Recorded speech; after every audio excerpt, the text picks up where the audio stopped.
안녕하세요. 오늘도 사연 살롱을 찾아주셔서 감사합니다. 저는 경기도 고양시에 사는 30대 초반의 여성이에요. 지금은 시아버지 댁과 가까운 곳에서 혼자 살고 있고요.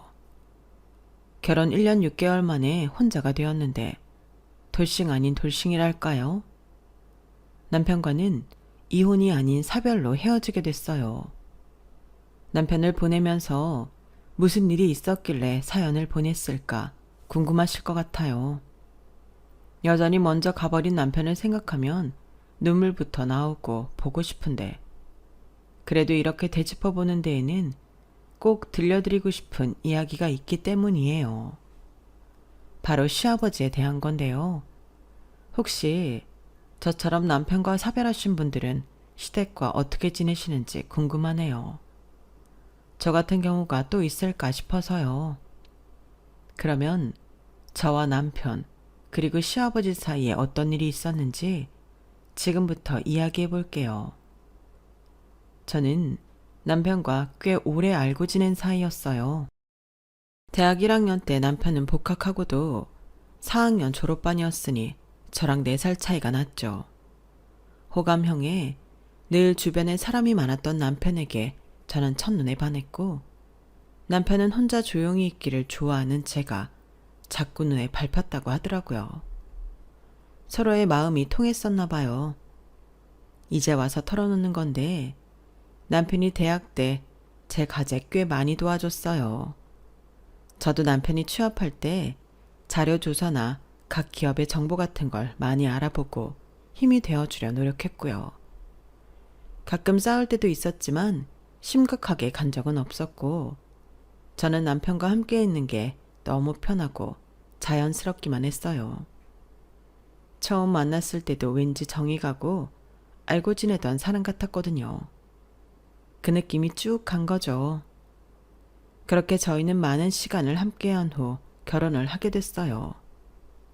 결혼 준비할 때에는 제가 전에 없이 예민해지기도 했고 그건 남편도 마찬가지라서 처음으로 서로 짜증도 내고 화도 냈던 것 같아요. 하지만 몇 시간도 안 돼서 남편이 저한테 먼저 미안하다고 하고 맛있는 걸 사주고 선물도 사주며 마음을 풀려고 하더라고요. 그런 걸 받고 있다 보니 남편한테 미안해졌어요. 남편도 당연히 힘들고 스트레스 받을 텐데 다 저한테 맞춰주고 있었으니까요. 오빠도 기분 나쁜 거 있으면 얘기해. 나한테 이런 거는 섭섭했다 말하라고. 이러면 나만 나쁜 사람 같잖아. 아니야. 내가 진짜 네 생각 못 해준 게 마음에 걸렸어. 나도 스트레스 많은데 너는 오죽할까 싶더라고. 원래 결혼 준비는 여자들이 더 신경 쓰이는 것도 많다는데 내가 너무 내 입장만 앞세웠어. 나도 미안해 오빠. 생각 못한 건 나도 마찬가지잖아. 결혼 전에 이렇게 싸우니까 살면서는 얼마나 더 싸울까 걱정도 되더라고. 우리 지금처럼 서로 생각해주면 잘 살 수 있어. 걱정하지 마. 남편은 이렇게 따뜻하고 상대를 배려하는 마음이 큰 사람이었어요. 제가 그런 사람과 결혼한다는 게 얼마나 가슴 벅차고 자랑스러웠는지 몰라요. 게다가 사회생활도 잘하고 능력도 있어서 대기업에 다녔거든요. 정말 모든 걸 다 갖췄다고 해도 과언이 아니었어요. 친구들도 저를 많이 부러워했고요. 저는 제 남편이 모두가 바라는 남성상이라는 것에 좀 자만했던 것 같기도 해요. 저 역시 남편과는 다른 대기업의 연구소에 다니고 있었으니 좀 잘난 맛도 있었고요. 양쪽 집안에서도 저희 결혼에 이의를 제기하는 사람은 없었어요. 오히려 결혼 안 하면 그걸 이상하게 생각할 정도였죠. 저희 부모님은 남편은 정말 좋아했고 시아버지도 저한테 늘 따뜻하고 다정했어요. 남편이 시아버지 성품을 닮아서 저렇구나 라는 생각이 들 만큼요. 시어머니는 남편이 군대에 있을 때 돌아가셨다고 들었어요. 시댁 식구는 시아버지랑 남편 이렇게 딱 단 둘이었어요. 남편한테 다른 형제도 없었고요. 시아버지는 주택가에 아주 크지는 않은 4층짜리 건물을 갖고 계셨는데 거기 1층 전체에서 한식당을 하셨어요. 원래 은행에 다니시다가 남편 중학생 때 퇴사하고 시작하셨다는데 그 지역에서는 꽤 유명한 맛집이더라고요. 저는 그런 것도 모를 때 먹어보고 너무 맛있어서 눈이 동그래질 정도였어요. 원래도 양식을 별로 안 좋아하고 한식을 좋아했던지라 시아버지 식당에 꽤나 들락거렸었네요. 대학 다닐 때는 방학이면 시아버지 식당에 가서 심부름도 하고 홀 서비스도 돕기도 했고요. 그걸 보고 시아버지는 흐뭇한 미소를 지으며 말씀하시곤 했어요. 영주, 나중에 우리 정훈이하고 결혼하면 내가 이 식당 물려주마. 아, 정말이죠? 약속하신 거예요? 이 가게 제가 물려받습니다. 제가 그렇게 넉살 좋게 받아치면 남편이 한마디 하고는 했네요. 아빠, 괜한 소리 하지 마. 얘가 지금 아무것도 모르고 이러는 거라니까. 영주 너 이런 식당 운영하는 게 얼마나 힘든데 덥석 받는다고 하냐? 식당 하는 거 장난 아니야. 너 이거 하다가 진 다 빠져. 그럼 지금부터 차근차근 배우고 체력도 키워놓으면 되잖아. 정훈이 이놈이 벌써부터 영주 너 힘들까봐 걱정부터 하는구나. 이놈아, 내가 네 애비 걱정을 그렇게 해봤냐? 참. 이런 말이 오갈 정도로 저희는 사이가 무척 좋았고 식당에서 일하시는 분들은 물론이고 남편과 시아버지 지인들도 저희 결혼은 당연한 걸로 알았어요. 제 친구나 친정 쪽도 마찬가지였고요. 제가 결혼해서 가장 스트레스 받았던 건 집 문제였는데요.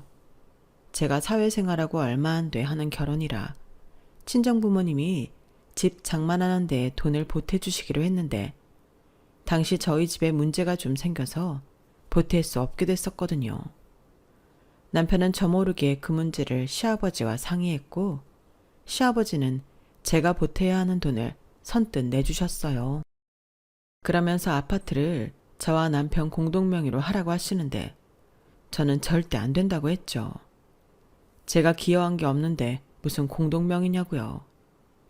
저는 그 정도로 뻔뻔하지는 못해서 그러면 제가 불편해서 그 아파트에서 못 산다고 했더니 시아버지는 알았다고 하시면서 살면서 천천히 생각해보라고 하셨어요.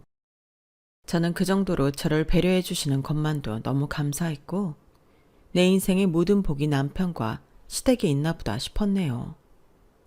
친정 부모님은 감사 표시로 시아버지한테 선물도 하시고 성의 표시를 하셨어요.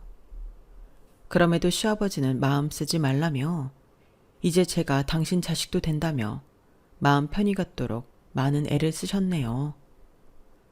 그렇게 모두의 축복과 도움을 받으며 결혼 준비를 이어갔고 저는 정말 아주 순탄하게 결혼하게 되리라 의심치 않았어요.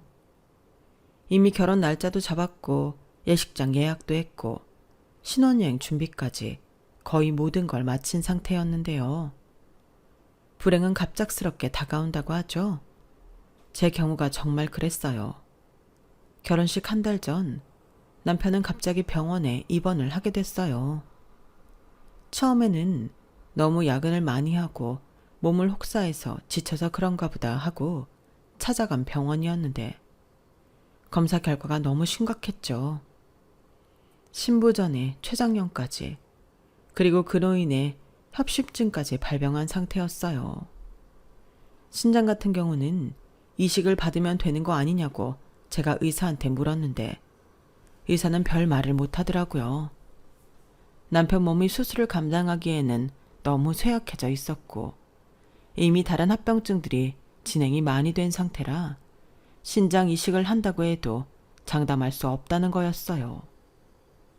저는 그걸 믿을 수 없었어요. 얼마 전까지 멀쩡한 사람한테 이런 많은 병이 있다고? 아니야, 말도 안 돼. 여기서 뭐 잘못한 거야. 다른 병원 가자. 병원 오진율이 50%라는 말도 있잖아, 오빠. 그냥 피곤하고 몸이 지쳤던 거고 다른 증상 없었잖아. 그렇게 제가 우겨서 남편과 다른 대학병원을 가보고 또 다른 대형 병원을 가보았는데 결과는 다 같았어요. 오히려 더 심각하게 보는 것도 있었고요. 갑자기 앞이 캄캄해지는 기분이 들었어요. 사랑하는 사람이 이렇게 아플 때까지 아무것도 몰랐다니 제 자신이 너무 싫어지더라고요. 처음에는 눈물밖에 안 났어요. 친정 부모님은 남편이 안타까워 어쩔 줄 몰랐고 시아버지는 정말이지 혼이 나간 표정으로 계시더라고요. 겨우 움직이시는 것 같았어요. 그도 그럴 게 아내 먼저 보내고 서로 의지하며 여기까지 왔는데 그런 아들이 결혼 앞두고 저런 중병에 걸려있다는 게 얼마나 기가 막혔겠어요. 병원에서는 남편한테 언제 위중한 일이 닥쳐도 이상하지 않다고 하더군요. 하지만 저는 제가 옆에서 잘 케어하면 그런 일은 생기지 않을 거고 오히려 기적이 일어날지도 모른다고 생각했어요. 그러니 결혼도 당연히 예정대로 하는 거였죠. 더한 병을 갖고도 계속 사는 사람들도 있는데 아직 젊은 나이에 뭘 못 이기랴 싶었어요. 하지만 남편의 생각은 달랐어요. 세 번째 병원에서 진단을 받고는 마음을 먹었다고 하더라고요. 우리 헤어져. 네 인생 이렇게 젊을 때 내 병관 하는데 시간 다 쏟게 할 수는 없어. 나 언제 어떻게 될지 모른다잖아. 그런데 결혼하자고 하는 건 내가 진짜 미친놈이지. 헤어지자. 아니, 난 그렇게 못해. 나 오빠랑 결혼할 거야. 병관 하는데 시간 쏟는 게 뭐가 어때서? 그게 오빠인데. 오빠잖아. 오빠 인생이 내 인생이고 내 인생이 오빠 인생 아니었어? 내가 그랬으면 오빠는 나랑 결혼 안 한다고 파혼하자고 해? 아니지? 제 말에 남편은 입을 다물었어요. 남편은 당연히 제 옆에 남아서 끝까지 있을 사람이었으니까요. 저도 그걸 알고 있었고요. 그러니 제 말에 대답을 못하는 거였죠. 오빠, 건강해질 수 있어. 왜 미리 안 좋은 생각만 하고 헤어지자는 말을 해? 나는 못해. 요즘은 웬만한 암도 생존율 다 높아졌잖아. 근데 뭐가 무서워? 오빠 몸 좀 좋아지면 신장 이식도 생각해 볼 수 있지 않겠어? 왜 우리 미래를 이렇게 쉽게 놓아버리려고 해? 나랑 같이 해. 우리 같이 이겨보자고. 우리가 너무 잘 맞고 잘 지내니까 누가 시샘해서 이런 장애물을 갖다 놨나 봐. 그러니까 이딴 거 그냥 확 치워버리자. 그래도 네가 나 때문에 힘든 거 싫은데 내가 어떻게 너한테 나랑 함께 해달라고 하겠어. 네가 고생길이 훤한데.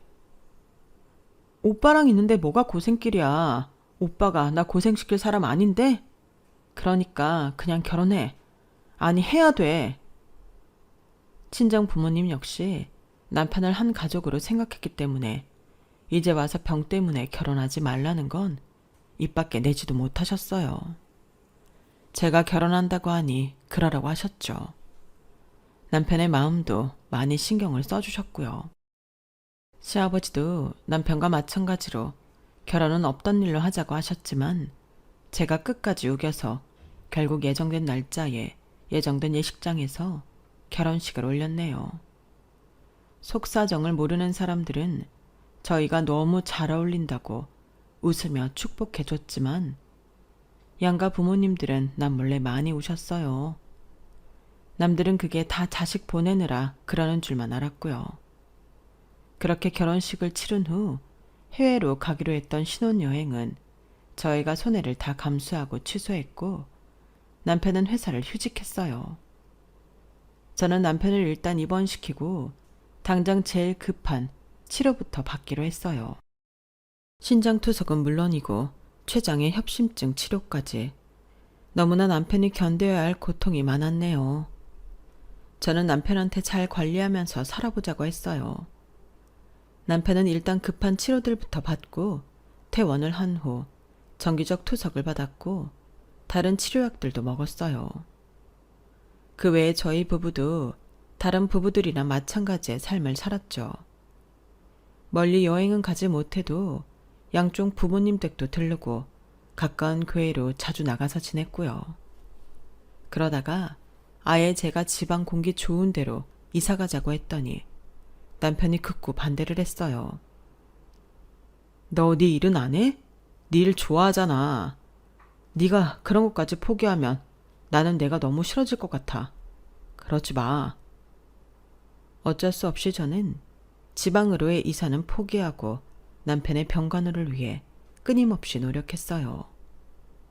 그건 친정 부모님도 시아버지도 마찬가지였고요. 남편의 병에 좋다는 건 정말 두 분이 어디서 다 구해와서 남편을 먹였고, 그 덕분인지 남편의 상태는 좋아져서 신장 이식을 생각해 볼 정도가 되었어요. 그러자 남편이 못 갔던 신혼여행을 가자고 하더군요. 비행기 오래 타는 건 힘들 수도 있지만 가까운 데는 괜찮을 것 같아. 우리 전에 같이 대만 가자고 했었잖아. 대만 갈까? 대만도 좋은데 거기보다 좀 더 가까운 데는 어때? 일본이 역시 제일 가깝지? 나 교토 가보고 싶어. 거기 가자. 제가 그렇게 말해서 저희는 일본 여행을 다녀왔고, 그 다음에는 시아버지와 함께 셋이서 제주도 여행도 갔어요. 남편이 너무 힘들지 않게 가까운 데부터 다녀보다가 나중에 더 나아지면 좀 더 멀리 갈 생각이었어요. 제주도에서 해가 지는 바다를 바라보며 제가 시아버지한테 이렇게 말했던 게 생각나네요. 아버님, 내년에 오빠 신장 이식 수술 받고 나면 셋이 더 좋은 데 가요. 여기도 충분히 좋다. 제주도 얼마나 아름다우냐. 네, 그래도요. 내년에는 동남아도 가고 대만도 가요, 아버님. 그래, 그러자꾸나. 영주야, 너한테는 정말 고맙다는 말밖에 할 말이 없구나. 너 아니었으면 우리 정훈이 벌써 어떻게 됐을 거다. 이게 다 네 덕이야. 아니에요. 제가 뭐 한 게 있다고요.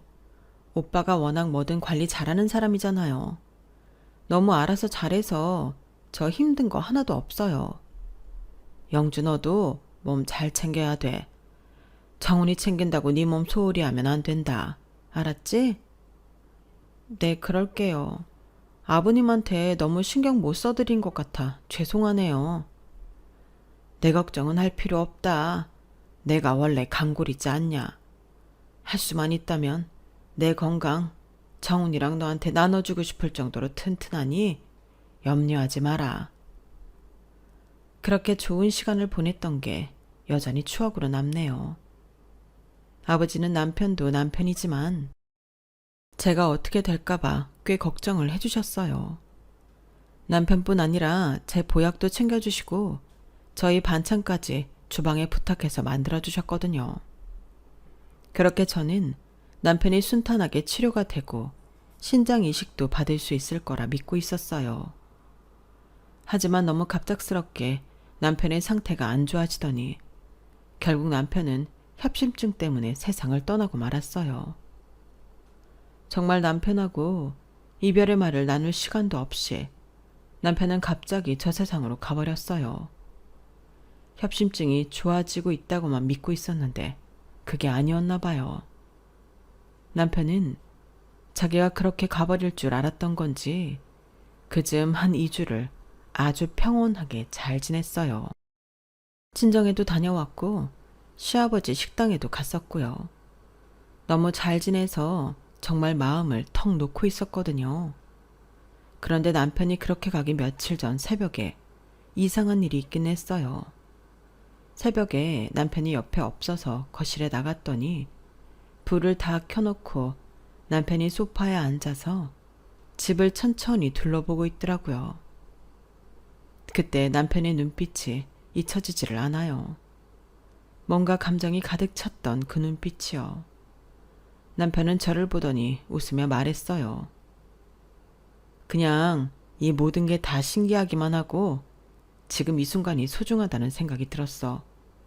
다 하나하나 눈에 잘 담아두고 싶어. 어쩌면 남편은 자기가 그 누구와도 인사하지 못하고 가버릴 걸 알았을지도 모르겠어요. 남편은 아무도 없을 때 방에서 쓰러져서 그렇게 세상을 떠났네요. 저는 장래 내내 울기만 했고 뭐가 어떻게 지나갔는지 기억도 잘 나지 않아요. 시아버지는 결국 몸져 누우셨고 저는 제정신이 아니었죠.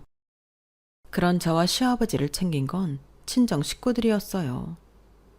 저는 남편 사진을 끌어안고 방에서 울다가 남편이 보고 싶으면 수목장을 치른 그곳에 가서 나무를 붙잡고 울었어요. 집안 정리고 뭐고 아무것도 하지 않았고요. 그런 저를 보고 친정엄마는 안 되겠다 싶으셨는지 억지로 저를 집으로 데려가 방에 가둬두고 죽을 먹이고 안정제를 처방받아 와서 먹게 하셨어요. 제가 잠도 자자 않았으니까요. 저는 당시에 그러는 친정 부모님이 원망스러웠어요. 나 오빠 아직 못 보냈어. 그런데 억지로 이렇게 자라고 하면 어떡해? 오빠가 저렇게 가버렸는데 내가 어떻게 잠을 자? 나 못 자. 야, 이거사. 너 엄마 생각은 안 해? 우리가 아무리 정훈이 이뻐했어도 그렇지. 내 속으로 낳은 딸 이렇게 되라고 결혼 허락한 거 아니야. 너 네 엄마 아빠는 속 다 타들어가도 괜찮아? 그러지 말고 제발 마음 좀 잡아. 너는 살아야 될 거 아니야. 엄마는 저를 붙잡고 우셨고 저는 남편의 죽음을 받아들이지 못해 울었어요.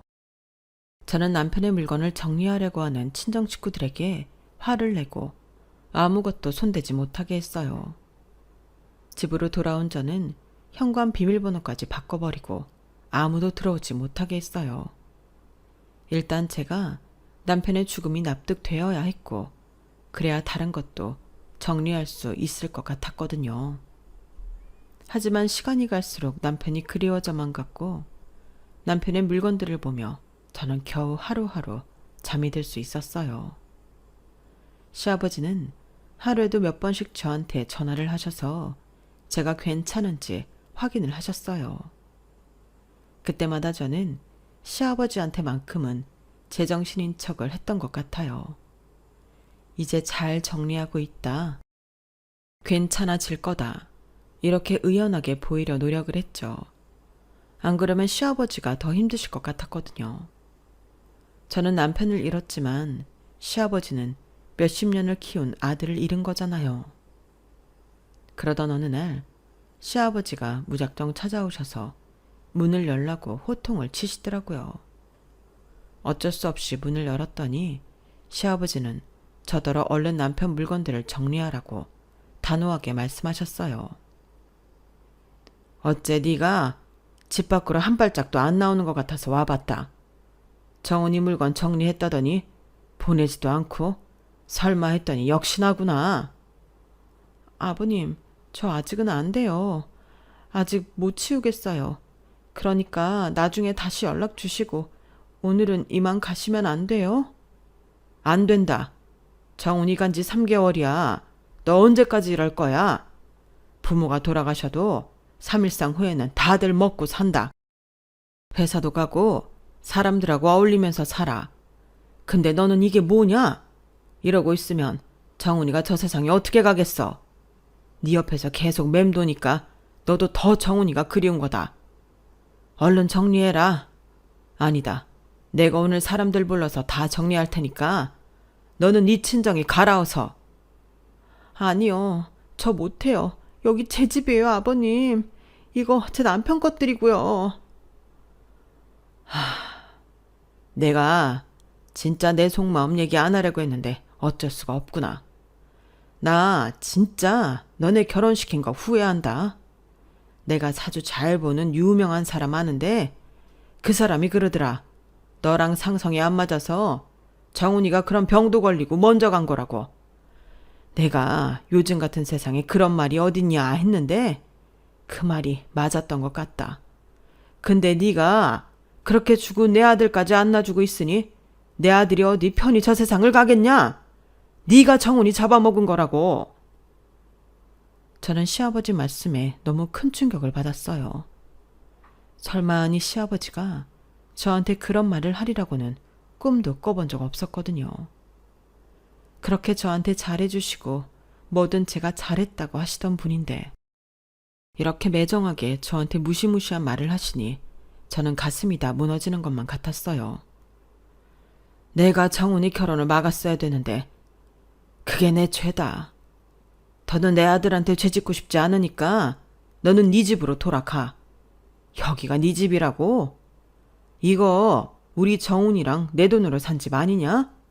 너는 네가 공동명의 안 한다고 했으니 이 집에 권리 없다. 그러니 썩 네 집으로 가. 아버님, 갑자기 왜 이러세요?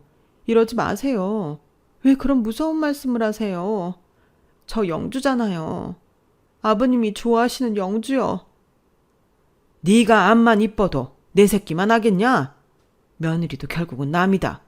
그러니까 얼른 네 집으로 가. 나 오늘 내가 가지고 갈 수 있는 건 갖고 가련다. 그렇게 시아버지는 저한테 화내고 냉정한 말을 하셨고 그날 남편 책하고 옷가지를 정리해 가셨어요. 하지만 저는 시아버지 말대로 집을 정리하지 못했어요. 회사도 휴직계를 내고 안 나갔고요. 친정 부모님은 어떻게든 저를 집에서 빼내려고 했지만 저는 말을 듣지 않았어요. 저는 남편과의 추억을 잃기 싫어 아침마다 남편과 하던 산책길을 다녀오곤 했는데요. 어느 날 그렇게 남편하고 다니던 산책길을 갔다 왔는데 그 사이에 집이 싹 비어버려 있었어요. 저는 너무 놀라서 이게 어떻게 된 일인지 알아보느라 허둥댔죠. 그랬더니 경비원 아저씨께서 오전에 제가 나가고 바로 이삿짐 차가 와서 1시간도 안 돼서 전부 실어갔다는 거였어요. 이삿짐 센터 직원들 전부 다 온 것 같다는 거였죠. 보니까 시아버지가 1인당 1단까지 2배로 쳐서 빠르게 다 정리하고 제 짐은 친정으로 보내버렸더라고요. 친정 부모님도 이삿짐 트럭이 오고 나서야 알았다고 하시더라고요. 저는 시아버지한테 울며 전화를 했어요. 아버님, 너무하세요. 이렇게 다 가져가 버리시면 저 어쩌라고요. 오빠랑 찍은 사진들만이라도 저 돌려주세요. 네? 오빠랑 같이 쓰던 그릇들도요. 오빠랑 같이 덮고 자던 이불도요. 안 된다. 아니 못 줘. 정훈이 쓰던 거 다 불태우고 나머지는 재활용센터로 다 보내버렸다. 사진? 한 장도 남김없이 다 태웠으니까 더는 찾지 마라. 아버님, 제가 나중에 다 정리한다고 그랬는데 이러시면 어떡해요. 정말 너무하세요. 네가 그러고 있어서 정훈이 저 세상 못 가는 거다. 알겠어? 너랑 정훈이 이제 부부 아니야. 그 집에도 다시는 가지 마라. 내가 전에도 말했지? 그 집 내 거야. 정훈이랑 내 돈으로 산 거라고. 네 명의로 안 되어 있으니까 네 권리 없어. 그런 권리 같은 거 저 안 따져요. 제가 그 집 탐나서 거기 있었던 거 아니에요. 오빠랑 제 집이잖아요. 이제 아니라고. 내 말 똑똑히 들어. 너 네 인생 살아. 내 아들 그만 놓으라고. 다시는 그 집 가지 마라. 내가 경비원한테도 단단히 일러뒀으니 그런 줄 알아. 그 집 부동산에 내놨어. 네가 그 집 파는 거 방해하면 나 경찰에 신고할 거다. 저는 그저 울 수밖에 없었어요. 저렇게 강경하게 나오시니 제가 할 수 있는 게 없었죠. 제가 신혼집 아파트 밖 계단에 걸터 앉아 펑펑 울기만 하니까 경비원이 시아버지한테 연락을 했나 보더라고요. 시아버지는 저희 부모님께 연락을 했고 저는 부모님 손에 이끌려 억지로 친정으로 가게 되었어요. 그 이후로 시아버지는 제 전화를 일체 받지도 않으셨고 연락 한 번을 하지 않았어요. 그러자 엄마도 시아버지 불평을 하셨어요. 바깥사돈 해도 너무하시네. 아니 네가 무슨 지 아들을 잡아먹었다고 어디서 말 같지도 않은 소리를 듣고 와서 너한테 이런다니. 아무리 그래도 이제 집에서 나왔으면 네 전화 정도는 받아줘야 되는 거 아니야? 지 아들 죽어가는데 네가 옆에서 1년을 있었잖아. 이러면 안 되는 거지. 너 다시는 네 시아버지한테 연락하지 말고 얼른 호적도 정리해보려. 그쪽은 얼씬도 하지 말라고. 아버님은 자식을 잃어버렸잖아. 엄마까지 왜 그래? 정훈이 죽은 지 벌써 4달이나 넘었어. 너야말로 정신 좀 차려 이거사. 저는 그날로 집을 나와서 남편과 자주 여행을 했던 교회 펜션으로 갔어요. 펜션 주인이 저를 알아보고는 반가워하더라고요.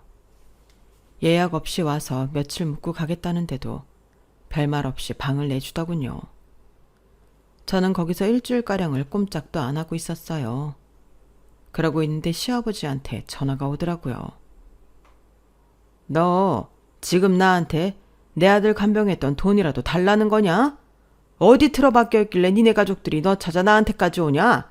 정말 이럴 거야. 아버님, 마음에 없는 말씀 마세요. 제가 그런 것 때문에 이러는 게 아니잖아요.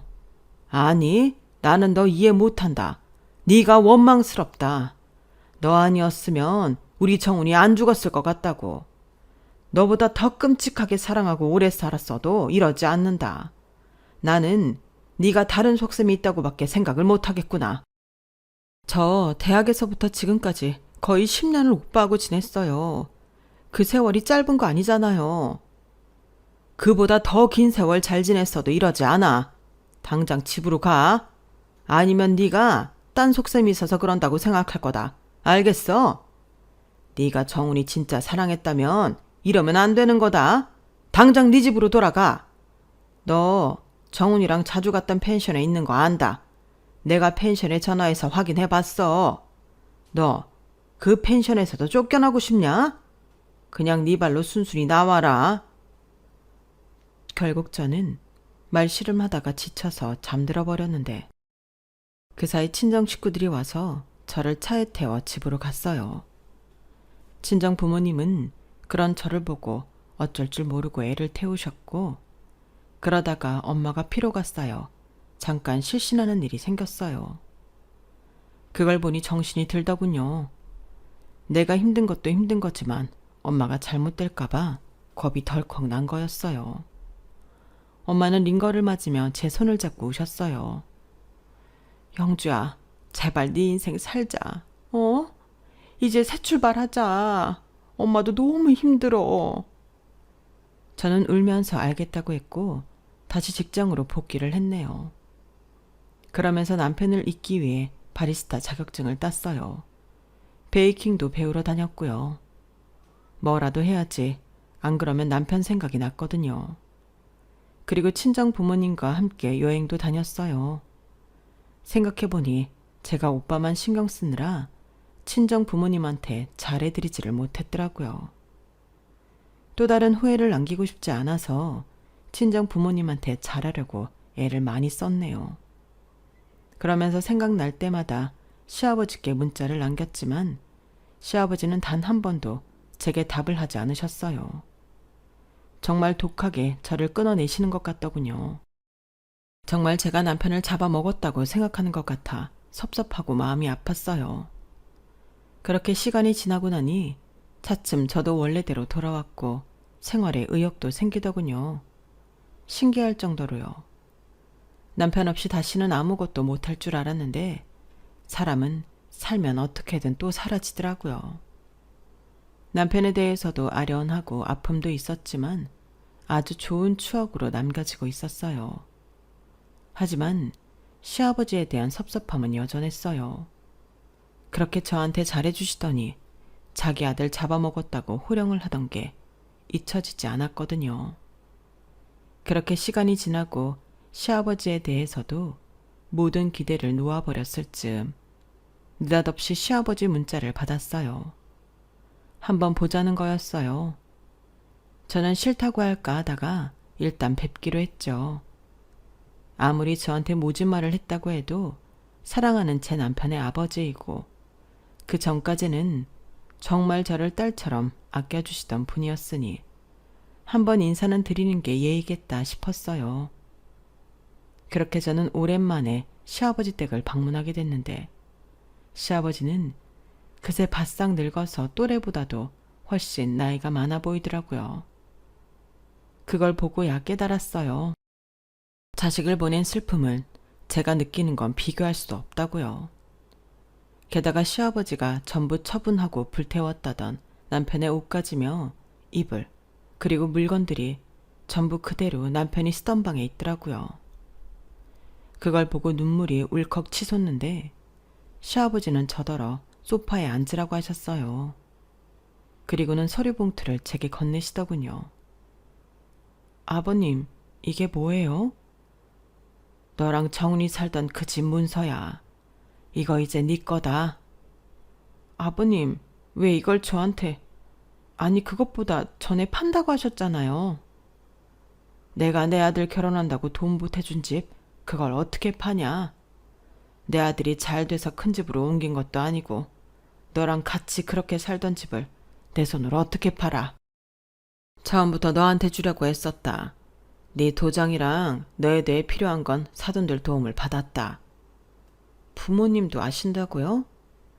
네가 알면 절대 안 맞는다고 할 거니까. 이건 내 마음이니까 제발 내 뜻대로 할 수 있게 해달라고 부탁드렸다. 그동안 너한테 못할 말한 거 미안하다. 네 연락도 일부러 안 받은 거야. 너 그대로 두면 안 될 것 같아서. 너는 너대로 살아야 되는데 아주 사람이 못 쓰게 될 것 같다구나. 저와 남편이 살던 아파트는 제 이름으로 되어 있었어요. 시아버지가 명의 이전까지 마치신 거였죠. 저는 너무 놀라서 아무 말도 할 수 없었어요. 게다가 친정 부모님도 알고 계셨다니 이게 무슨 일인가 싶더라고요. 너 그대로 두다가는 너까지 어떻게 될 것 같았다. 내 아들 간 거야 어쩔 수 없다만 멀쩡한 사람까지 저 세상 보내면 이건 내 죄다 싶었어.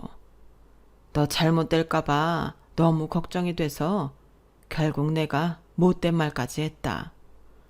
안 그러면 네가 정훈이를 못 놓을 것 같더구나. 네가 나쁜 사람 되는 게 낫겠다 싶어 굳게 마음먹었지. 나도 정말 힘들었다. 안 그러셔도 되는데 왜 그렇게까지 하셨어요? 걱정 끼쳐서 죄송했어요. 제가 아버님 마음은 미처 몰랐어요. 저도 저대로 살았을 텐데 아버님 힘들게만 했네요. 아니야. 영주 너는 또 네 인생 살아야지. 정훈이 기억 속에서만 살면 안 되잖아. 그러면 살아도 산 게 아니다. 너 인생 이제부터야. 앞날 창창한테 정훈이한테 묶여있으면 안 되잖아. 새로운 사람들도 만나고 계속 좋은 시간 만들어야 되지 않겠어? 나야 얼마 안 있어 아들 만나러 갈 늙은이지만 너는 아니잖아. 이제는 네가 전처럼 돌아온 것 같다길래 내가 너한테 연락을 한 거다.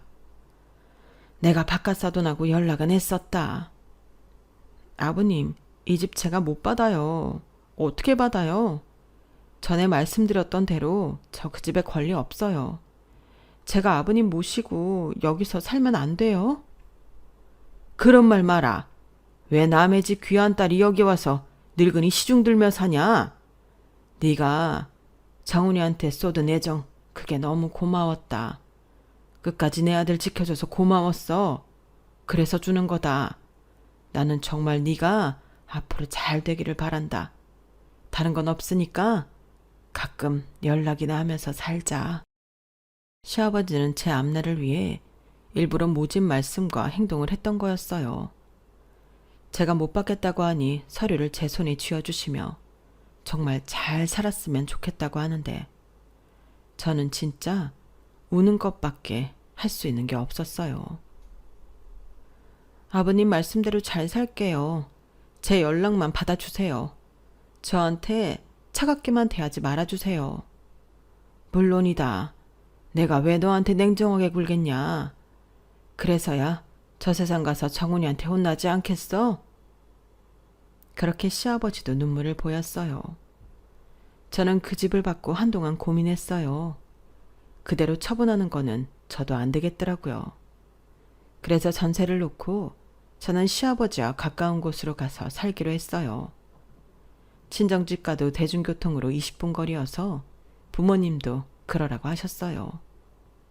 한때 시아버지의 진심을 모르고 원망하고 섭섭했던 게 너무 죄송스럽더라고요. 시아버지는 자식을 먼저 보내시고서도 제 걱정까지 하셨던 건데 말이죠. 그 생각을 하니 또 눈물이 나더라고요.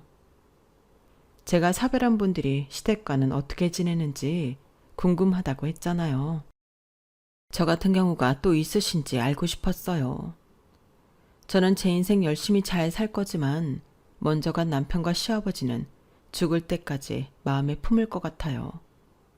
잊혀지는 날은 없을 거라고 생각해요. 저는 시아버지와 연락도 자주 하고 가끔 식당에 가서 일도 도우며 남편이 죽기 전처럼 지내고 있어요. 시아버지는 남편이 죽은 후 한동안 식당을 넘기는 걸 고민하셨지만 결국 할 수 있는 날까지 하기로 하셨대요. 제가 가서 덥석이를 도와도 아무 말 없이 웃기만 하세요. 저는 아직은 다른 사람을 만날 생각이 없어요. 언젠가는 그런 날이 올 수도 있겠지만 지금은 제 삶에 충실하고 시아버지와 그리고 친정 부모님과 좋은 시간을 더 많이 보내려고 해요. 오늘 이렇게 저의 일을 글로 정리하다 보니 좀 더 마음이 홀가분해지는 기분도 드네요. 그럼 지금까지 제 이야기 들어주셔서 감사해요. 다들 꼭 건강하시고 행복하세요. 여러분, 사연 댓글에 응원과 현명한 조언 부탁드려요. 좋아요와 구독은 저에게 큰 힘이 됩니다. 오늘도 좋은 일 가득하세요.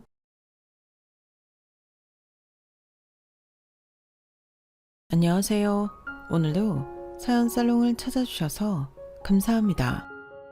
저는 40대 후반의 여자입니다. 어린 친구들이 보기엔 나이가 꽤 많다고 생각할 수도 있겠지만 막상 제 나이가 되어보신 분들은 아시겠지만 또 중년층에서 사람들을 만나다 보면 그래도 아직 젊은 사람 취급을 받는 게 40대인 것 같아요. 그 40대도 이제는 끝자락만을 남겨두고 있으니 마음이 참 싱숭생숭합니다. 그래도 여전히 사회적으로 보자면 나이가 있는 편인데다 제게는 고등학생이 된 아들까지 있어서 웬만큼 인생 경험은 해본 것 같아요. 경험이라고 꼭 다 좋은 것도 나쁜 것만 있는 것도 아니긴 하지만 정말 이제야 세상이 어떻게 돌아가는지 조금은 알 것 같다는 생각도 드네요. 저도 정말 죽을 만큼 절망스럽고 힘들었던 시기가 있었는데요. 그래도 제 몸으로 10달 동안 품고 낳은 아들을 생각하면서 버텨왔네요. 아마도 자식이 없었다면 스스로 인간적인 한계를 진작에 느꼈을 거예요. 지금처럼 자립하지도 어떻게든 정신 차리고 제대로 잘 살아보려는 노력조차도 하기 힘들었을지 모른다는 생각이 들어요. 앞으로 여러분께 들려드릴 이야기조차 시작하지도 못했겠죠. 사실 제가 한참 힘들 시절에는 이렇게 힘든데 자식이라는 제가 부양해야 할 가족이 딸려있는 것이 너무나 짐처럼 느껴지고 그 무게를 감당할 자신이 없었어요. 참 그때를 생각하면 아들을 볼 면목이 없었지만 그래도 그때 그렇게 힘들었던 만큼 지금은 아들에게 뭐 하나 부족한 것 없이 크게끔 지원을 아끼지 않고 있어요. 이쯤 이야기했으면 도대체 제가 과거에 무슨 일이 있었는지 궁금하시겠죠? 지금부터 그 이야기를 들려드릴게요. 저는 사실 정말 없는 집에서 태어났어요. 아빠는 어린 시절에 돌아가셨고 엄마는 혼자서 저를 키우셨죠. 저희 부모님 세대에는 지금처럼 여성들이 자리를 잡고 일하던 시대가 아니라서 엄마께서는 정말 일자리를 힘들게 구하셨다고 해요. 그조차도 제가 너무 어릴 때라 마냥 조부모님께 저를 맡겨만 둘 수도 없다는 생각에 육아를 병행할 만한 일을 찾느라 지금으로 치면 단기 계약직이나 파트타임 아르바이트 같은 일들을 전전하셨어야 했죠. 그래서 저는 자라온 환경상 어쩔 수 없이 조금 외로웠고 경제적으로는 풍족한 지원을 받지 못하고 컸어요. 가끔 형제 있는 친구들이 부럽다가도 아니야, 지금도 이렇게 힘든데 형제까지 있었으면 더 가난했을 거야 라는 생각까지 했을 정도로 가난은 저와 엄마를 힘들게 했었죠. 옷이나 신발, 물건들조차 사촌들에게 물려받을 수 있는 대로 다 물려받아서 입고 다녔어요. 그러다 보니 행색이 행색인지라 그 시절에는 누구 하나 특출나게 잘 사는 집안이 그리 많지 않았음에도 저와 대놓고 친구를 하는 건 다들 꺼려했던 것 같아요. 저를 불쌍하게 여기는 시선이라든가 눈이 마주치면 불편한 듯 바로 시선이 옮겨지는 건 어느 순간부터 당연해졌어요. 상처받아야 마땅할 일이 별 대수롭지 않게 느껴질 때쯤에야 제 처지가 완벽하게 인식되더라고요. 가난하면 사람들이 싫어하는구나 하고요. 그래서 저는 친구 사귀는 걸 일찌감치 포기했어요. 사실 어릴 때는 친구랑 잘 지내는 것이 인생의 전부인데 그 예민한 나이에도 친구 사귀는 걸 포기한다는 생각을 했다는 것 자체가 정말 절망스러운 상황이었죠. 그러던 어느 날 정말 꿈 같은 일이 생겼어요. 저희 학교에서 가장 예쁘고 부잣집 딸이라고 소문난 소영이라는 친구가 있었어요. 모두 그 애랑 친해지고 싶어 했는데 그 애랑 어쩌다 보니 짝이 된 거예요. 아니나 다를까 반 애들은 저랑 짝이 된 소영이를 안타까워하는 척 환심을 사려고 애를 쓰더라고요. 어떻게 소영아, 내가 선생님한테 말해서 짝 바꿔줄까? 네가 지선이랑 무슨 짝이야. 너무 안 어울린다. 지금 생각하면 말 같지도 않은 소리를 해서라도 애들은 소영이랑 친해지고 싶어 하는 것 같았어요. 어른의 눈으로 애들을 볼 땐 애들이 세상 물정 모르고 순진한 것 같아도 사실 그 시절에 내가 어땠는지를 돌이켜보면 금방 생각이 날 거예요. 애들은 소영이가 입고 오는 비싸고 예쁜 옷, 친하게 지내는 애들한테 나눠주는 비싸고 맛있는 간식들, 예쁜 머리핀이나 고급 필기구 같은 걸 동경하며 그 애와 친하게 지내고 싶어 했죠.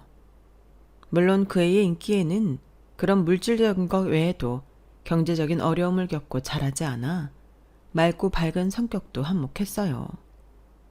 솔직히 몇 살이나 먹었다고 그 나이에 사람 보는 눈이 뛰어날 리도 없고 아이들 보는 눈이 다 거기서 거기인데 저도 당연히 소영이랑 친해지고 싶은 마음은 있었죠.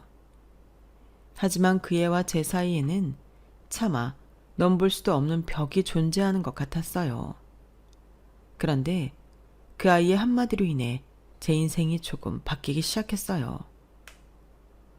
얘들아 왜 그래? 지선이랑도 사이좋게 지내자.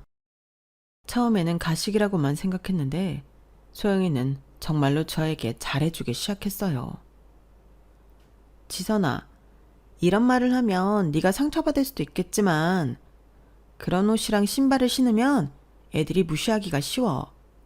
우리 집에 내가 잘 안 신은 새 신발이나 새 옷들이 많거든? 너가 좋다면 좀 나눠줄게. 그래도 되는 거야? 엄마 아빠가 사준 거 아니야? 괜찮아. 나는 안 쓰는 것들이니까 오히려 친구 선물로 준다고 하면 좋아하실걸? 저는 그렇게 그 애가 안 쓰는 물건들을 받아 쓰게 됐어요. 다 하나같이 새 것에 가까운 것들이고 저희 집 형편에는 꿈도 못 꿀 좋은 물건들이라 저를 바라보는 친구들의 눈빛도 달라지기 시작했죠. 쟤 소영이랑 다니더니 좀 달라진 것 같지 않아? 그러게, 옛날에 그 지선이가 아니네. 처음에는 질투나 경계의 눈빛으로 바라보던 아이들이 점점 저에게도 손을 내밀기 시작했고 그렇게 저는 소영이 덕에 남들이랑 크게 다르지 않은 학창시절을 보낼 수 있게 됐어요. 그게 다 그 친구 덕분이라고 생각하니 남들과 있을 때는 떳떳해도 그 친구와 단둘이 있을 때는 이상하게 비위를 다 맞추게 되고 완전한 을처럼 굴게 되더라고요. 그의 말 한마디면 다시 옛날로 돌아갈 것만 같았거든요. 정말 미숙한 생각이었지만 그땐 그게 저에게 정말 중요한 문제였어요. 다시는 가난하고 볼품없는 데다 친구마저 없던 시절로 돌아가고 싶지 않았거든요. 어떻게든 변덕스러운 지 기분을 다 맞춰주는 저를 소영이는 무척 마음에 들어했어요. 한참 사춘기인 감수성 예민하고 감정기복 심한 친구를 맞춰주느라 저는 제 사춘기는 온 줄도 모르고 지나가 버렸고 정신 차려보니 학창시절은 끝나 있었어요. 학교를 졸업하면 자연스럽게 소영이와의 관계도 끝날 것 같았는데 이상하게 소영이는 계속 저를 찾더라고요. 그러다 보니 우정은 성인이 되어서도 쭉 이어졌어요. 20살이 되고 처음으로 단 둘이서 술을 먹던 날 용기 내서 물어볼 정도로 그 이유가 궁금했죠. 근데 소영아, 너는 왜 나를 좋아해? 난 너한테 받기만 하는데. 그거야 네가 날 좋아해 주니까 그렇지. 나도 네가 좋아. 나야 그렇다 쳐도 널 좋아하는 친구는 나 아니어도 많잖아. 걔는 필요 없어. 나는 네가 좋은 거야. 좋은데 이유 있어? 좋은데 이유 없다는 말은 참 흔한 말이지만 그 말만큼 이해 안 가는 말도 없더라고요. 좋은데 이유가 없으면 왜 세상 사람들이 누군가는 좋아하고 또 누군가는 싫어하겠어요. 하지만 제가 낼 수 있는 용기는 거기까지였어요. 혹여나 우정의 흠집이라도 갈까봐 차마 그 이상 따져 물을 엄두까지는 안 났거든요. 그렇게 찜찜하게 이야기를 마친 후 당연히 대학이 갈라지면서 소영이와 함께할 수 있는 물리적인 시간은 줄었지만 이상하게도 소영이는 그럴수록 제게 더 집착했어요. 대학에 가서도 인기가 없을 애는 아니니 저한테 보이는 애정이 집착이라는 건 단순히 제 착각이고 오만일 거라고 생각했지만 아무리 생각해도 소영이가 제게 보이는 애정은 우정, 그 이상의 무언가였어요. 저에 대해 아주 사소한 것도 알고 싶어 했고 일거수일투족을 공유하길 원했죠. 그러지 않으면 금방 토라지는 성격 탓에 저는 어쩌다 실수로 이야기하지 않은 일이 있으면 쩔쩔매야만 했어요. 그때 그런 관계가 비정상적이라고 느끼지 않았던 건 학창시절 내내 소영이에게 빚을 졌다는 생각과 그 애가 아니었다면 제 인생이 꽤 외로웠을 거란 생각이 떠나지 않았기 때문이었던 것 같아요. 늘 고마운 마음과 미안한 마음이 공존해서 그 애의 부탁이라면 웬만한 건 다 들어주고 싶은 마음이었던 것 같아요. 가진 게 없는 제가 해줄 수 있는 거라고는 그것뿐이라고 생각했던 거죠. 대학에 가서 성인이 된 즐거움을 만끽하는 친구들도 있었지만 한 학기 한 학기가 다 학자금 대출로 남는 제게는 그렇게 즐길 여유가 없었어요. 덕분에 공부도 꽤 열심히 해서 취직도 그럭저럭 나쁘지 않은 곳에 하게 됐어요. 난 좋겠다. 벌써부터 일도 하고. 난 하고 싶은 게 없어서 큰일이야. 그래도 넌 여유가 있잖아. 천천히 생각해도 늦지 않아. 친구는 저를 부러워했지만 사실 저는 친구가 부러웠어요. 저는 갚아야 할 빚도 있었고 매일 치열하게 살아가는 데 비해 친구는 별로 걱정이 없어 보였거든요. 일을 하지 않아도 집이 잘 사니 경제적으로도 문제도 없었어요. 그러다 보니 시간이 지날수록 약간 관심사가 많이 달라졌죠. 친구는 청춘답게 연애도 많이 하고 여행도 다니며 젊음을 즐겼지만 저는 제 뒤에 바짝 쫓아오는 미래에 대한 부담감으로 인해 일과 투자 등에 관심을 가졌어요. 친구가 남자친구를 4명쯤 갈아치울 때 저는 연애 같은 건 돈도 많이 들고 시간도 잡아먹는 사치라고 생각하고 못하고 있었어요. 주변에 누가 마음에 드는지 돌아볼 여유조차 없었던 거죠. 너는 나중에 어쩌려고 그래? 지금 그렇게 일만 했다가는 크게 후회한다. 일이라는 건 어차피 평생을 해야 하는 거지만 연애는 젊을 때나 많이 해둘 수 있는 거야. 그리고 지금 사람을 좀 많이 만나둬야 나중에 진짜 괜찮은 사람하고 결혼을 하지. 뭐 그렇긴 하지만 내 하나뿐인 소중한 친구가 이상한 남자 만나서 마음고생하는 꼴은 죽어도 못 봐. 그래서 말인데 남자 소개 안 받을래? 어? 갑자기? 주변에 누구 괜찮은 사람 있어? 아, 사실은 너 찬성이 알지? 전에 나한테 고백했다고 했던 애. 걔가 사람은 참 괜찮은데 내 스타일은 아니어서 사귀고 싶진 않고. 그런데 뭔가 이대로 보내버리자니 아까운 기분이 들어서. 너라도 마음 잘 맞고 마음에 들면 잘해보면 어떨까 싶어서. 아, 들어본 것 같네. 아니, 아무리 그래도 어떻게 너한테 차였던 친구랑 잘해봐. 남자 쪽도 이런 만남은 싫어할 것 같고. 너를 좋아하는데 네가 다른 여자를 소개시켜 주겠다고 하면 많이 상처받을 거야. 그건 걱정 마. 내가 얘기 잘해 놓을 테니까. 걔한테 당연히 처음부터 여자 소개시켜 준다고는 안 할 거야. 거절하지 말고 일단 만나봐봐. 요즘 같은 세상에 찬성이 같은 남자 만나기 힘들다 진짜. 뭔가 이런 식의 만남은 사람 마음을 갖고 노는 것 같아 극구 거부했지만 친구는 꽤나 고집스럽게 만남을 성사시켰어요. 둘이 만나는 줄 알았던 자리에 자연스럽게 찬성 씨를 부른 거죠. 안녕하세요. 소영이 친구 지선이라고 합니다. 아, 제일 친한 친구 사이시라고. 이야기 많이 들었어요. 소영이가 알게 모르게 분위기를 주도하는 바람에 그날 저는 찬성 씨와 이야기를 많이 나누게 됐고 연락처까지 주고받게 됐어요. 사람 보는 눈이 제법 까탈스러운 소영이답게 정말로 괜찮은 사람이더라고요. 왜 본인 스타일이 아니라고 했는지 이해도 안 갈 정도로 키도 크고 몸도 좋고 외모도 준수한데 상냥하고 배려 있는 성격까지 놓치기 아까운 남자라는 생각이 들었어요. 소영아, 근데 찬성 씨 말이야. 사람 정말 괜찮던데 받아줄 생각은 없어? 아, 걔는 다 좋은데 내 스타일이 아니라니까. 연애는 확 꽂히는 느낌이 있어야 하는데 그게 없어. 걔랑 있으면 편하기만 해. 왜? 네가 보기엔 괜찮아 보여? 사람 진짜 괜찮아 보이던데.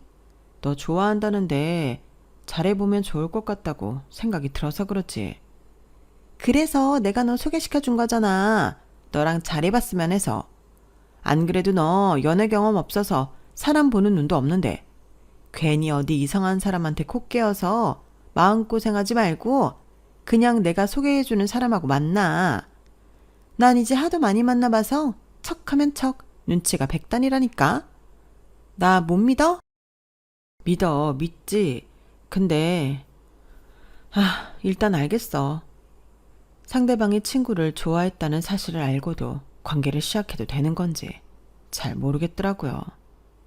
하지만 소영이는 어떻게 설득한 건지 찬성 씨가 어느 날부터인가 저에게 천천히 다가오고 있다는 게 느껴졌어요. 저는 처음 본 순간부터 그 사람에게 호감을 느꼈기 때문에 그렇게 사이를 좁혀오는 것이 나쁘지만은 않았고 소영이의 적극적인 푸시로 인해 연애까지 꼴이 나게 됐죠. 처음 연애를 시작했을 때는 이래서 사람들이 연애를 못해서 안달이었구나 싶을 만큼 너무 좋더라고요.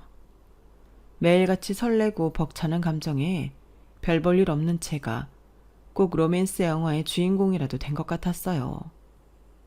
찬성 씨랑은 성격도 잘 맞아서 생각보다 오래 사귀게 됐어요. 설렘에서 시작된 관계지만 둘 다 무난한 성격에 모난 구석도 없다 보니 장기 연애로 이어졌죠. 처음 시작한 연애였지만 흠잡을 데 없이 완벽했어요. 유일한 문제는 여전히 저희 사이에는 소영이라는 존재가 있었다는 거였죠. 니네 싸웠어? 전화하니까 찬성이 기분이 별로 안 좋아 보이던데? 별거 아니야. 걔가 뭐라 해? 아니, 그건 아닌데 그냥 혹시나 싸웠으면 내가 화해시켜줄까 해서. 화해는 무슨. 그런 건 둘이 알아서 할게. 너무 신경 쓰지 마. 야, 내가 어떻게 신경을 안 쓰냐? 다른 사람도 아니고 너네 둘인데. 그래도 니네 이렇게 오래 가는 거 보면 내가 뿌듯하다니까. 나는 뭐 장기 연애보단 짧게 여러 명 만나자는 주의긴 한데 더 내가 좋다면 좋은 거지. 좋게 말하면 저희에게 관심이 많은 거였지만 그 관심이 때로는 지극히 개인적인 두 사람의 일에 과한 오지랖으로 선을 넘나들 때가 더 많았어요. 그럴 때마다 마음이 불편했고 원래 찬성 씨는 소영이가 아니었으면 만날 일도 없었고 소영이를 좋아했던 사람이라는 게 괜히 상기가 되어서 괜히 찜찜한 느낌이 들더라고요. 연애를 3년이나 했는데도 그랬어요. 소영이가 간섭을 할 때마다 찬성 씨가 온전한 제 사람이라는 느낌이 안 들었죠. 세월이 흘러 연애 4주년이 되었을 때 저는 찬성 씨에게 프로포즈를 받았어요. 저도 안정적인 제 가정을 꾸리는 게 꿈이었기에 거절할 이유가 없었죠. 저희가 결혼 소식을 전하자 소영이는 살짝 당황하는 기색을 보였어요. 아직 20대인데 벌써 결혼을 하려고? 너 연애라고는 찬성이하고밖에 안 해봤잖아. 아직 청춘이 아깝지 않아? 옛날이라면 그렇게 생각했을 수도 있는데 막상 연애해보니까 나랑 잘 맞는 사람하고 오래 잘 지내는 게 좋은 것 같아. 찬성이랑 헤어진다 해도 찬성이만한 남자 다시 만나기 힘들 것 같고 그런 남자가 결혼하자는데 청춘이 아깝다는 이유로 거절할 순 없잖아. 그거야 그렇지만 니네 소개시켜 줄 때만 해도 둘이 결혼하는 건 상상도 못했는데 기분이 묘하네. 마냥 기뻐하고 축하해 줄 줄 알았던 친구의 반응이 이상했을 때 뭔가 눈치를 챘어야 했는데 전 그냥 예상보다 빠른 결혼 소식에 당황했다고만 생각을 했어요. 그렇게 저는 1년 뒤 결혼식을 올렸어요. 4년을 사귀고 결혼했는데 신혼은 또 다른 느낌으로 행복하더라고요. 결혼을 하고 나니 새로운 미래가 그려지면서 다시 열심히 살아갈 결심이 들었어요. 마음도 왠지 모르게 안정이 됐고 안정이 되니 다른 일들도 잘 풀린다는 느낌이 들었죠. 그렇게 2년쯤 행복한 신혼을 보내고 다시 편안한 시기에 접어들었을 때였어요. 출장으로 지방을 내려왔다가 원래는 하루 자고 가려던 일정이 취소되어 밤늦게 서울로 올라왔어요. 너무 피곤해서 차에 올라타자마자 기절을 해서 남편에게 얘기도 못하고 집으로 가서 깜짝 놀래켜주려고 했죠. 그렇게 피곤한 몸을 이끌고 집에 도착했는데 뭔가 평소랑은 공기가 다르더라고요. 문득 신발장을 내려다보니 익숙한 비싼 구두가 눈에 띄었어요. 제 친구가 자주 신던 브랜드 구두였죠. 순간 눈이 확 뒤집혔어요. 야, 니네 뭐야? 안방문을 확 열자 끌어안고 누워있던 두 사람의 뒷모습이 보이더라고요. 화들짝 놀라서 저를 쳐다보는데 어이가 없어서 헛웃음이 나왔어요. 야, 출장 갔다며? 여보, 오늘 하루 자고 온다 하지 않았어? 지금 그게 중요해? 둘이 대체 뭐 하고 있는 거야? 여보, 내 말 좀 들어봐. 소영이가 집에 뭐 좀 전해주러 왔다가 피곤하다고 해서 잠깐 뭐? 당신 지금 그걸 변명이라 해? 피곤해서 같이 침대에 누워 있었다. 뭐 그런 말 같지도 않은 변명하려고 그래? 지선아, 일단 진정해봐.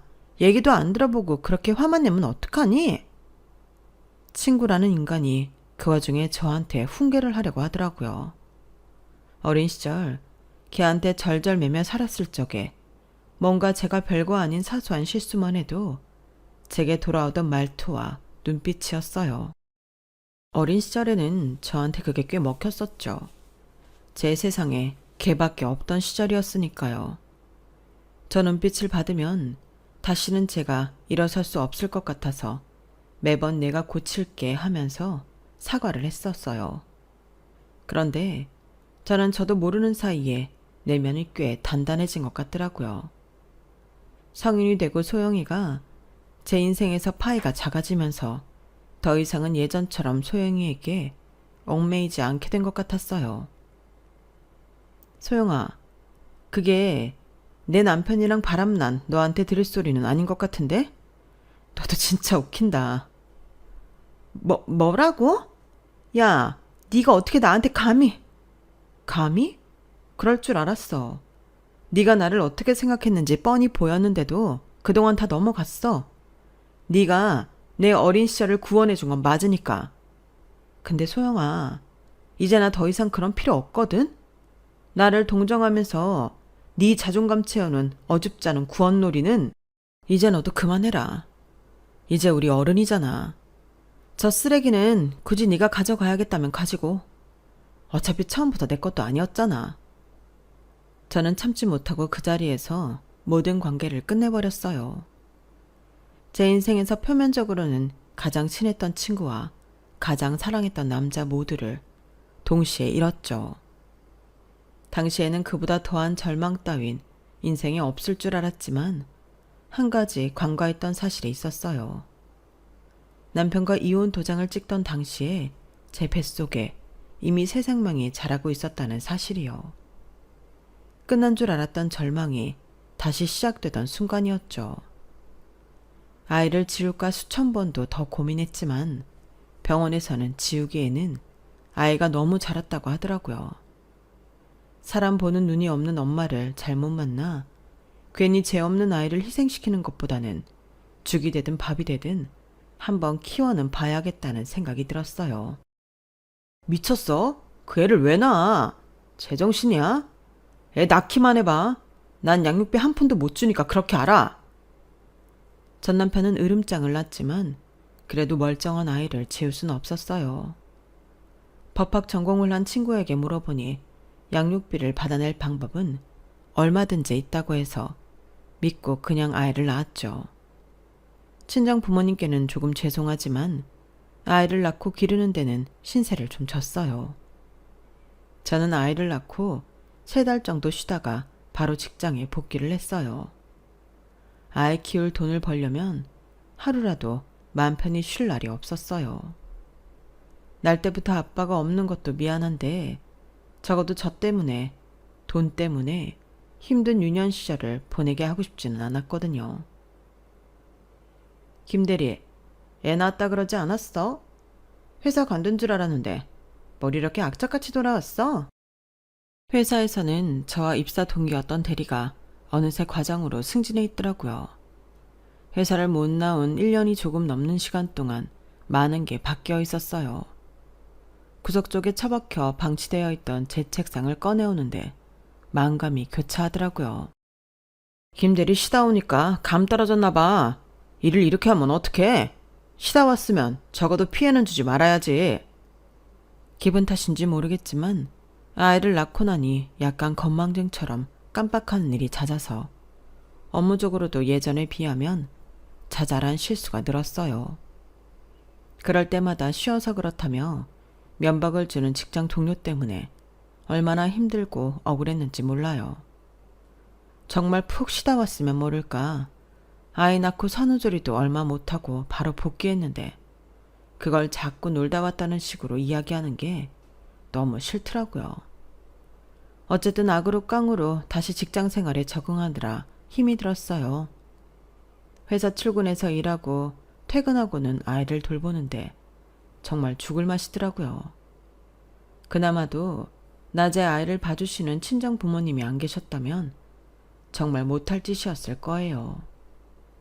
그렇게 정신없고 바쁘게 사는 와중에도 제가 정신 놓지 말아야겠다고 결심한 건 전 남편의 재혼 소식 때문이었어요. 실수인지는 몰라도 제 핸드폰으로 모바일 청첩장이 떡하니 날아오더라고요. 사진 속 주인공은 제 친구였어요. 둘이 환하게 웃고 있는 사진을 보는데 그 옆자리에 제 결혼 모습이 겹쳐서 순간 소름 끼치게 싫더라고요.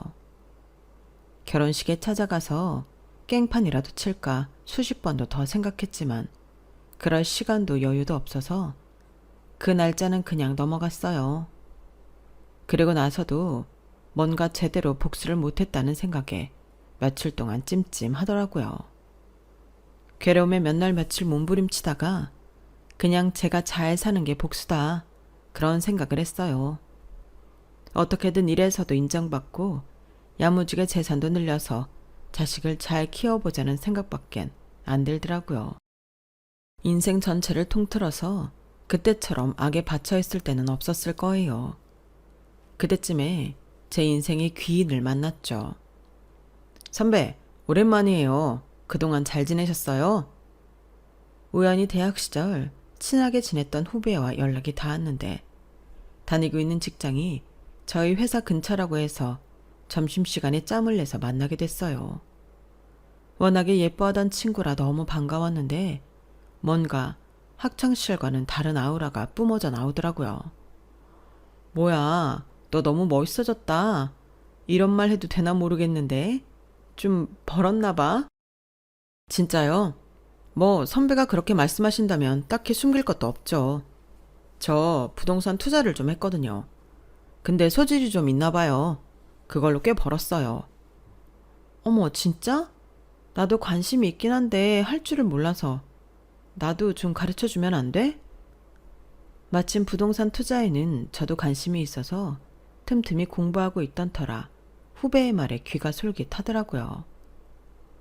얼마든지 알려드릴 수는 있는데 그럼 저한테 시간 좀 내주셔야 되는데 괜찮으시겠어요?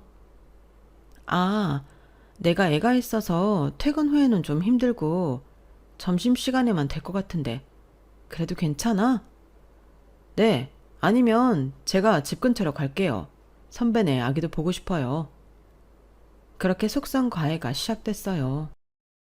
그러는 동안 저희 집 근처로 놀러온 후배에게 저희 아들도 몇 번 보여주고 예전보다 더 가까운 사이가 됐죠. 선배, 근데 혼자서 아이 키우는데 외롭진 않으세요? 부모님이 도와주시니까 괜찮긴 한데 가끔 외롭긴 하지. 남들은 남편이랑 같이 아이 보고 있지 않을까 생각하면 좀 서러울 때도 있어. 학교 다니실 때도 워낙 그분이랑 친하셔서 그런 일이 있었을 거라고는 상상도 못했어요. 정말 나쁜 사람이네요.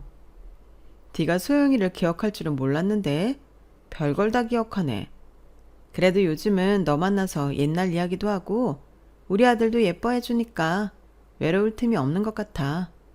고마워. 당연히 기억하죠. 저 선배 좋아했잖아요. 어? 모르셨어요? 저는 다 알고 계신 줄 알았는데. 저 학교 다닐 때 선배 좋아했어요. 그땐 왜 그렇게 용기가 없었는지 선배 옆에 붙어서 다니는 게 고작이었는데 고백하려고 용기 내려고 보니 선배한테 그 남자가 생겼더라고요. 그러다가 어느 날 갑자기 휙 결혼해버리셔서 제가 얼마나 속상했는지 몰라요. 민성아. 그래서 말인데요. 솔직히 저 지금 기회가 온 것 같거든요. 저랑 만나보실래요? 아니, 그게 싫으세요? 생각지도 못한 후배의 고백에 순간 너무 머릿속이 복잡하더라고요. 사실은 학교 다닐 때도 성격이 너무 잘 맞아서 친하게 지냈던 친구고 과 여자애들한테도 인기가 많을 만큼 괜찮은 친구였어요. 저를 좋아했을 거라고 상상도 못했지만 만약 알았더라면 안 만나볼 이유가 없는 사람이었어요. 하지만 아무리 그때 저를 좋아했다고 한들 저는 이혼녀인데다 아들까지 딸린 몸이라 염치 없이 그 고백을 받아주기가 힘들더라고요. 싫은 게 아니라 나는 이혼했고 애까지 있잖아. 나랑 만나면 네가 힘들어져. 너 인기도 많은데 나 같은 조건 여자 말고 훨씬 좋은 사람 만날 수 있잖아. 조건이 뭐가 중요해요. 이제야 선배 곁에 있을 수 있게 됐는데 제가 싫은 게 아니라면 기회를 한번 주세요. 진짜 잘할게요. 네? 이래도 되나 싶은 마음이 수백 번 스쳤지만 저는 결국 후배와 만나보기로 했어요. 저도 사람인지라 일에 치이고 육아에 치이는 와중에 기댈 사람이 너무 간절하게 필요했던 것 같아요. 후배는 그 역할을 정말 충실하게 해줬어요. 피곤할 텐데도 매번 집에 들러서 육아도 같이 해줬고 힘들 때는 기대 쉴 수 있는 나무 같은 사람이 되어줬죠. 나랑 있으면 그 흔한 데이트도 잘 못하고 이렇게 같이 애만 보고 있는데도 괜찮아? 걱정이 되어 물어보면 정말 온화하고 따뜻한 웃음으로 저를 봐줬어요. 이러고 있을 수 있다는 게 얼마나 저한테 행운인지 선배는 모를 거예요. 그렇게 말을 해주는 사람인데 제가 어떻게 안 좋아할 수가 있었을까요? 이혼을 하고 다시는 남자를 믿지도 좋아하지도 못할 거라고 생각했던 건 제 오산이었어요. 차라리 진작에 만나봤다면 제 인생이 이렇게까지 꼬이진 않았을까 싶을 정도로 너무 행복하더라고요. 육아 사이사이에 틈틈이 연애도 하면서 후배가 기뜸해준 대로 대출을 땡겨서 부동산 투자도 몇 채 했어요. 작은 오피스텔로 시작해서 꽤 쏠쏠한 돈을 벌었고 그렇게 번 돈으로 집 크기를 키워나갔죠. 그러는 동안 부동산 사장님들과도 친해졌고 어엿한 부동산 임대업자가 되었어요. 후배를 만난 뒤론 일이 너무 잘 풀려서 사람을 잘 만나야 인생이 잘 풀린다는 말이 뭔지 알 것 같더라고요. 선배, 땡땡 아파트 아시죠? 거기가 위치랑 교통 다 좋은데 많이 낡았잖아요. 조금 있으면 재개발 할 거라는 소문이 돌아서 미리 집을 봐서 사두면 좋을 것 같은데. 한번 알아보실래요? 알겠어. 내가 한번 보러 다녀올게. 후배가 이야기해서 집값이 안 뛴 적이 없었기 때문에 저는 흔쾌히 집을 보러 나섰어요.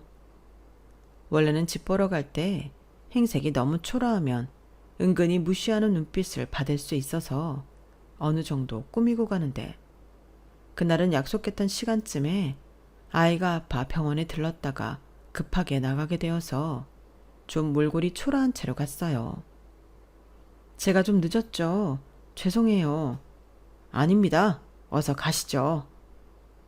사람들이 잘 모르는 소식이었는지 그 아파트는 낡을 대로 낡아서 집이 잘 안 나간다고 하더라고요. 요즘에는 많이 없어진 복도가 긴 아파트라 옛날 신혼적 생각도 나고 기분이 참 이상하더라고요. 그런데 원수는 외나무다리에서 만난다더니 그 복도에서 딱 전 남편과 상간녀를 마주쳐버린 거예요. 하필이면 이렇게 초라하게 뛰쳐나온 날에 만나다니 참 인생 얄궂다 싶더라고요.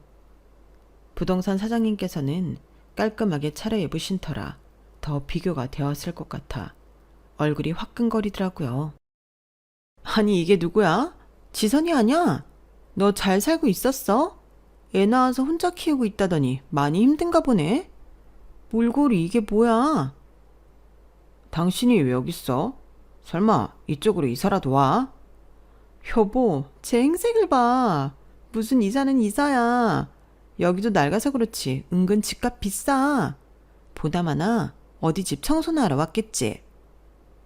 저를 대놓고 꼽주는 두 사람 사이에서 부동산 사장님은 난처한 얼굴을 하시더라고요. 사장님, 아시는 분들이세요? 네? 아, 네. 뭐 그냥요.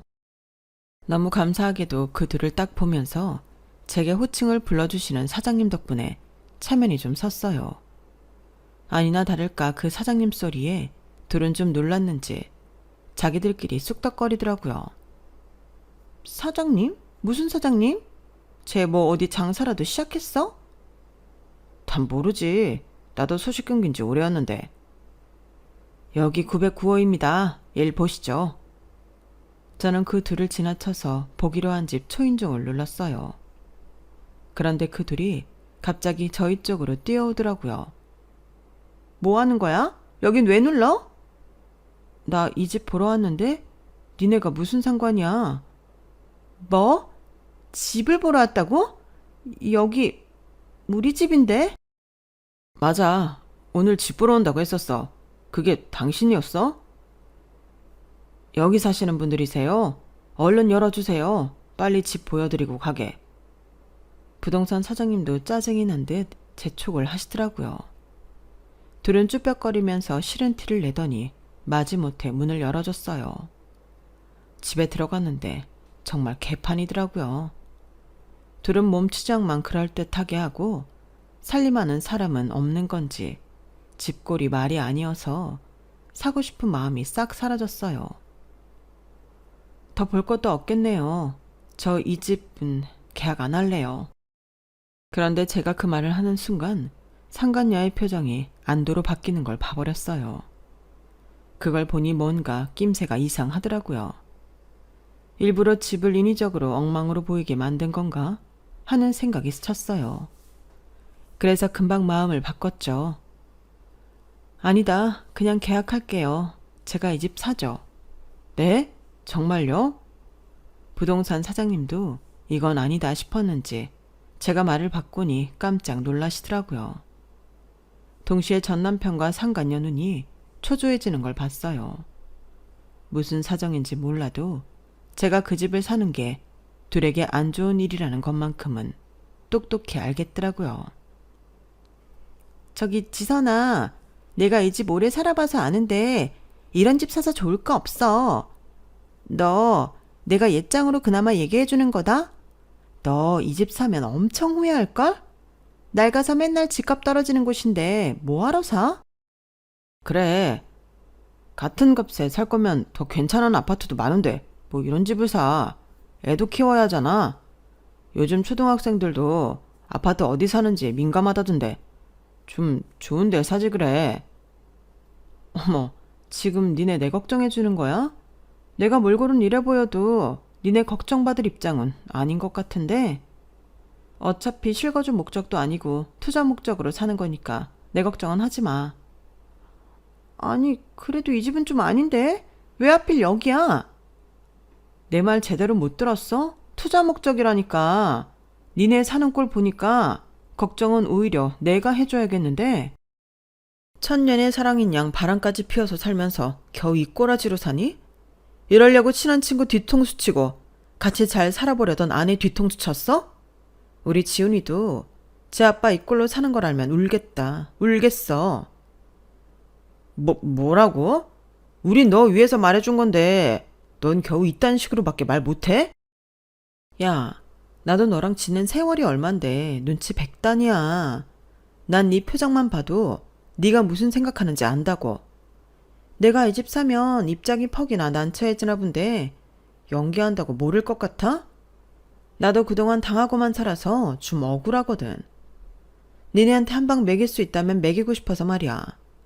니네가 아무리 사정해도 난 이 집 계약할 거니까 집 뺄 준비나 해. 야, 지선아, 그러지 말고 우리 말 좀 들어봐. 어? 집은 더 안 봐도 될 것 같아요. 가시죠, 사장님. 저를 뜯어 말리는 두 사람을 뒤로 하고 저는 다시 부동산으로 갔어요. 집주인이랑 통화를 해서 두 사람에 대해 알아보니 집이 워낙에 안 나가던 터라 두 사람은 냈던 전세금에서 월세를 싸게 깎아먹으면서 살고 있다고 하더라고요. 아마 나가게 되면 전세금도 못 돌려받고 이 정도 월세로 살 수 있는 곳이 얼마 없으니 나가기 싫어했던 걸로 보인다고 했어요. 분명 잘 살던 집애가 어쩌다 저렇게 된 건지 궁금하더라고요. 고등학교 때 친하게 지냈던 친구들 모임을 통해 알아보니 아버지 쪽이 도박을 해서 돈을 날려먹고 이혼을 했고 그나마 어머니 쪽은 재산이 좀 있으신데 걔가 제 남편과 바람이 나서 저희 가정을 파탄내고 결혼했다는 걸 알아서 한 푼도 지원을 안 해주셨다고 해요. 전 남편 쪽도 잘 사는 집안은 아니니 둘이 그렇게 궁색맞게 살고 있는 모양이었어요. 대뜸 저한테 청소일 하냐고 하더니 알고 보니 청소일은 본인이 하고 있더라고요. 친구들에게도 돈을 빌리러 연락을 한 모양이었지만 어린 시절 콧대 높던 걔를 기억하는 친구들은 나름대로 마음속에 쌓인 게 하나씩은 있었는지 도움 요청을 외면해서 이제는 연락이 끊긴 지 오래라고 하더라고요. 남의 남편 뺏어서 사는 애가 잘 살기 바라는 건 욕심이지. 우리도 걔가 너 전 남편이랑 결혼한다는 청첩장 보고 얼마나 기가 막혔는지 알아? 그래도 너한테 연락 한번 해보고 싶었는데 연락 안 하고 지낸 지 오래돼서 용기가 안 나더라고. 네가 이렇게 연락 주니까 참 좋다. 앞으로 자주 만나자, 지선아. 그 일로 걔는 친구들 사이에서도 평판이 안 좋아진 듯 했어요. 그렇게 제 옆에 붙어서 자존감 채우더니 잘못된 선택 한 번으로 가족이며 친구들에게 외면받는 인생이 참 한심하고 불쌍하더라고요. 보나마나 전 남편도 걔의 화려한 배경이나 콧대 높은 모습에 끌렸을 텐데 지금은 완전히 반대가 되어버렸으니 후회가 막심할 듯 싶네요. 그 이후로 전 남편은 아들 핑계로 저를 몇 번이고 만나고 싶어 했지만 칼같이 거절했어요. 아들에게는 새아빠가 생길 예정이니 지 살 길 사느라 애한테 관심조차 없던 헌아빠는 애한테는 안 보여주는 게 낫겠더라고요. 그러게 자기 아들도 못 보고 살 짓을 왜 하는지. 결국 인생이라는 게 길게 보면 다 되돌려 받는다는 말이 정말 맞는 것 같아요. 남의 것을 탐낸 인간들의 최후가 꼭 드라마 속 권선징악처럼 일어났다는 게 참 신기하기도 하면서 이게 바로 순리라는 생각도 드네요. 그동안 바보같이 살아왔나 스스로 자책도 많이 했는데 살아보니 제 자신에게 떳떳하게 사는 게 참 중요한 거라고 느껴지네요. 제 이야기는 여기까지입니다. 제 이야기 같이 해주셔서 감사하고요. 여러분의 일상이 항상 행복으로 가득하길 진심으로 바랍니다. 여러분, 사연 댓글에 응원과 현명한 조언 부탁드려요. 좋아요와 구독은 저에게 큰 힘이 됩니다. 오늘도 좋은 일 가득하세요.